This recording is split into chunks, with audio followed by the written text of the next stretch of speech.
Night never comes though. You have nothing to do. Time to cut tobacco. If they want you to cut all night long out in the field, you cut. And if they want you to hang all night long, you hang tobacco. It didn't matter about your tired, being tired, you're afraid to say you're tired. They just, well,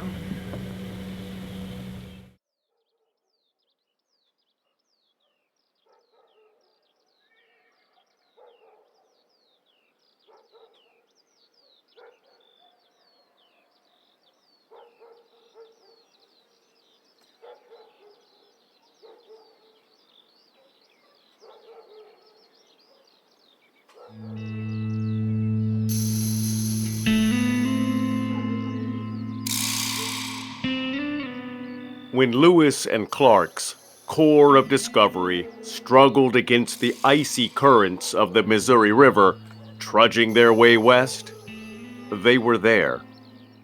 When Andrew Jackson marched the United States Army into the mosquito-ridden, gator-infested, sweltering hot Everglades, aiming to wrangle Florida away from Spain, they were there. When the morning quiet was broken, just after the Texas sun stole its first peek over the dusty horizon, the Mexican army stormed the Alamo, scaling its limestone walls. They were there. And when the smoke cleared from the battlefields of the Mexican-American War, and miners dipped their pans into the shallow and rocky riverbeds of the West, trying their luck at a golden future, they were there. The Wild West conjures up certain images in the mind. Images that were born out of a time of great excitement and hope for some, great tragedy and consequence for others. A time when the United States spirit was fueled by manifest destiny. By the mid-1800s, the United States of America had completed a nearly half-century growth spurt. By then, the U.S. had stretched its borders from sea to shining sea, from Atlantic to Pacific. This was the era known as westward expansion. In every instance, African Americans were there, taming the Wild West, searching for a life every human deserves, a life where they could just be.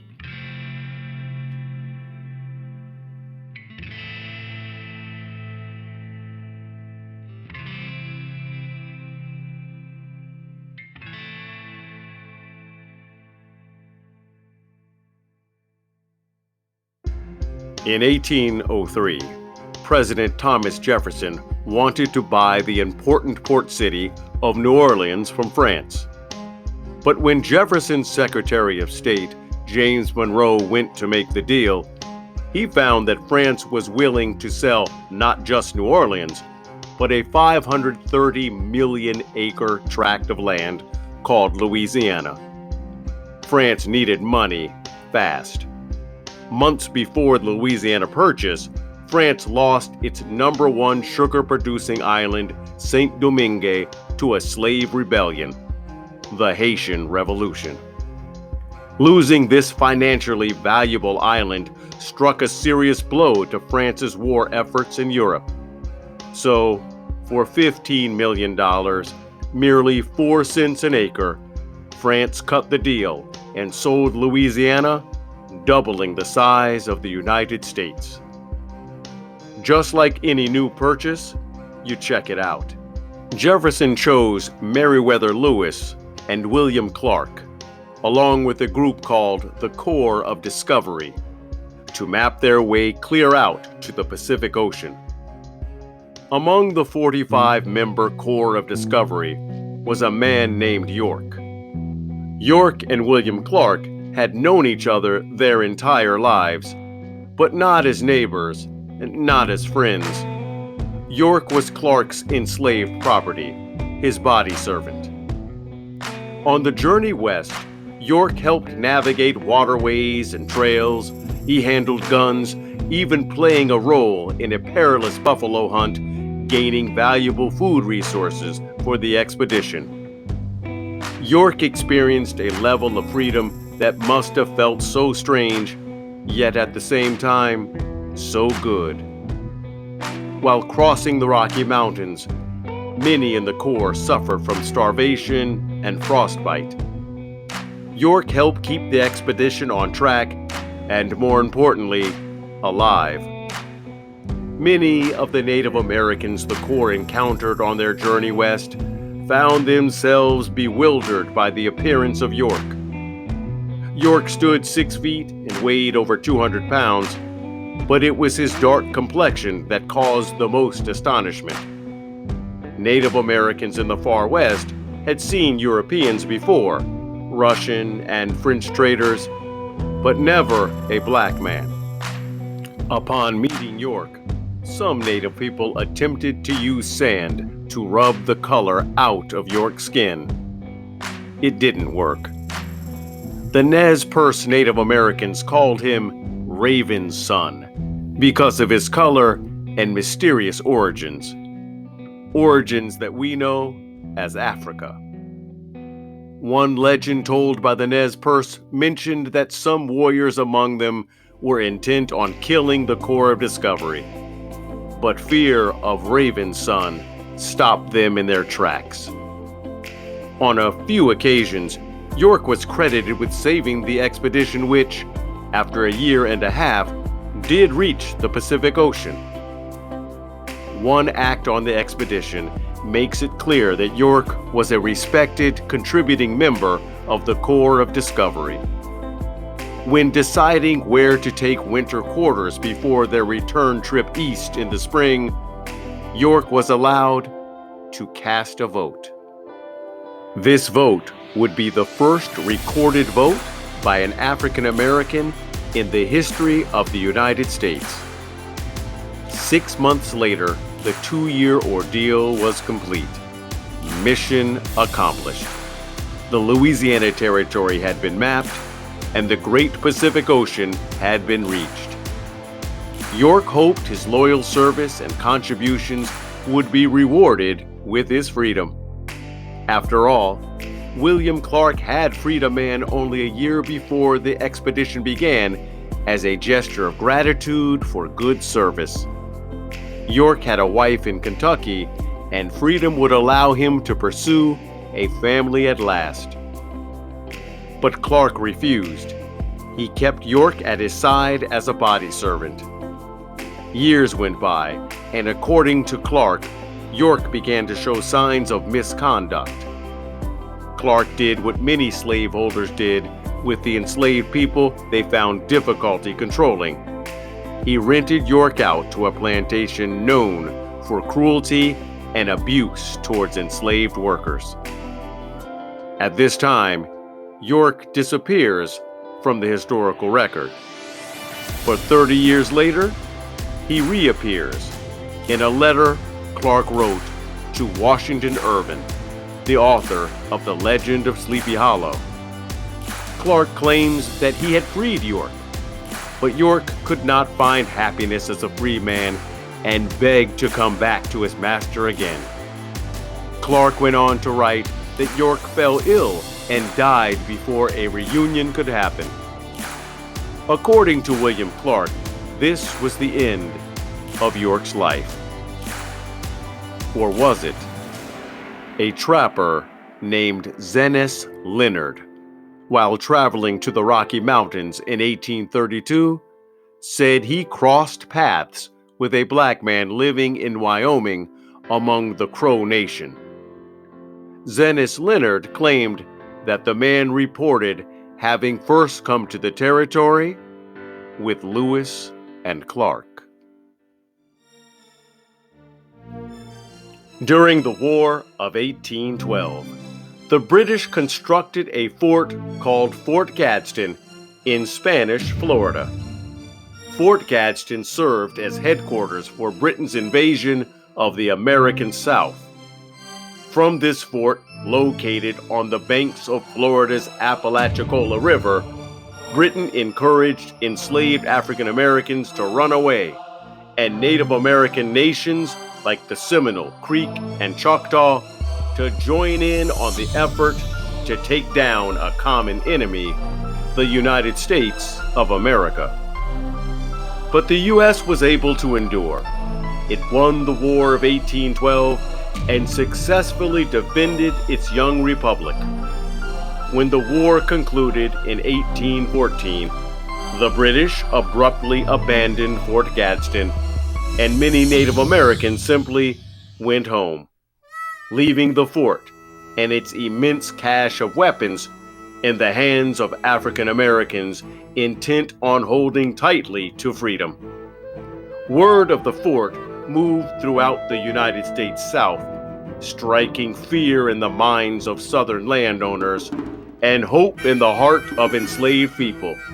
Now more than ever, instead of heading north to follow the drinking gourd to freedom, women, children, and men fleeing plantations headed in the opposite direction, south, heading straight to Florida, risking life and limb in order to find safety and freedom behind the walls of Fort Gadsden. Southern plantation owners lived in daily fear of a violent black uprising, one like the nearly successful attempt of Gabriel Prosser in Virginia and the bloody yet successful revolt in Haiti. Fearful Southerners began circulating exaggerated and false reports of murderous raids led by blacks and Native Americans launched from what the United States authorities were calling the Negro Fort in Spanish Florida. In actuality, the fort was home to 300 people, mostly families. The United States President, James Monroe, was not pleased with the idea of an armed fort of African Americans just outside the reach of the United States in Spanish Florida, but clearly voiced his disapproval and unwillingness to initiate any form of attack on a foreign land. General Andrew Jackson, hero from the War of 1812, ignored Monroe's respect for international law and the U.S. Constitution and launched his own invasion into Spain's Florida. His disregard for the United States Constitution is something he would carry with him into his later days as a U.S. president. Jackson's mission was to take the Negro Fort, capture, and re-enslave all of its inhabitants. For a year, African Americans, aided by Seminole and other Native American groups, held firm against several onslaughts brought on by the Creek Native Americans fighting in the service of the United States. But in July of 1816, General Jackson marched his United States Army along the Apalachicola River into Spanish Florida, right up to the fort's doorstep. He demanded that the fort surrender. The leader of the fort, a man called Garçon, answered Jackson's call for their surrender with a cannon blast, vowing they'd never be any man's slave again. The sides exchanged fire for a week. By July 27, 1816, Jackson's army was reinforced by U.S. Navy gunships who took up positions 2 miles downriver and commenced bombarding the fort. The fort residents fought tooth and nail against extraordinary odds through the entire ground-shaking assault. They fought, not for territory, not for glory, but for freedom. Freedom for themselves and their children. One of the red-hot cannonballs hit the fort's gunpowder magazine room, obliterating the fort in a flash. In that moment, the entire fort and 270 of its residents, men, women, children, went up in flames. Garcon had kept his word. They were never enslaved again. By 1821, Spain handed Florida over to the United States.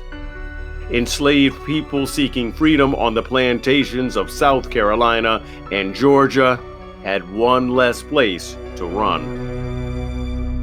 With the addition of the territories of Louisiana in 1803 and Florida in 1821, the expansion of the United States was well underway.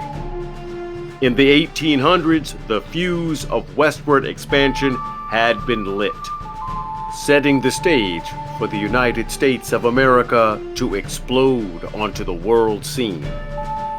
Fueled by the labor of millions of enslaved people, the United States was racking up acres of land and stacking up wealth. Now I couldn't go from here across the street, or I couldn't go to nobody's house without I have a note or something from my master. And if I had that pass, that was what we call a pass. If I had that pass, I could go wherever he sent me, and I'd have to be back. Whoever he sent me to, they'd give me another pass, and I'd bring that back, so to show how long I'd been gone. We couldn't go out and stay an hour or 2 hours or something like that. They send you. Now, say for instance, I go out to the Shirley's place, I'd have to walk, and I'd have to be back maybe in an hour. Maybe they'd give me an hour. I don't know just how long they'd give me, but they'd give me a note so there wasn't nobody interfere with me and tell who I belonged to. And when I come back, why, I carry it to my master and give that to him. That'd be all right. But I couldn't just walk away like the people does now, you know. It was what they call, we were slaves. We belonged to people. They sell us like they sell horses and cows and hogs and all like that. Have an auction bench, and they put you up on the bench and bid on you, the same as bidding on cattle, you know.